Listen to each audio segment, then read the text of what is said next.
एक बहुत ही बुरी खबर है भाई लोग, अब पवन सिंह का गाना नहीं आएगा।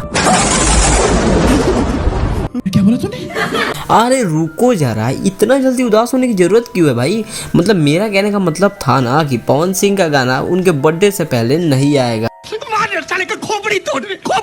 अब बाद में खोपड़ी उपड़ी फोड़ना, पहले ये तो जान लो गाना आएगा क्यों नहीं। अभी बता है भाई, क्योंकि कारण एक ही है, कंट्रोवर्सी जो कि पवन सिंह और ज्योति सिंह के बीच में चल रहा है और एक ऐसा माहौल बन चुका है, पवन ज्योति सिर्फ चल रहा है, इसलिए पवन सिंह ने अपना तगड़ा दिमाग लगाया है और हो सकता है कि पवन सिंह अपने बर्थडे के दिन ही डायरेक्ट गाना लाए, जो कि मेरे हिसाब से एक सही डिसीजन भी हो सकता है। यही नहीं, अभी और सुनिए। और ऐसा मैं सोच रहा हूँ, ऐसा नहीं है कि पवन सिंह गाना डायरेक्ट बर्थडे के दिन ही लाएंगे, मतलब हो सकता है 1 जनवरी से पहले कोई 1 जनवरी का गाना भी ला सकते हैं, बट मैं ऐसा सोच रहा हूँ और ऐसा हो भी सकता है। अगर ऐसा होता है तो एक बहुत ही बड़ा हाइप क्रिएट होगा और पवन सिंह का जो गाना आएगा वो रिकॉर्ड ही बना देगा, मतलब ये एक बिल्कुल सही डिसीजन होगा।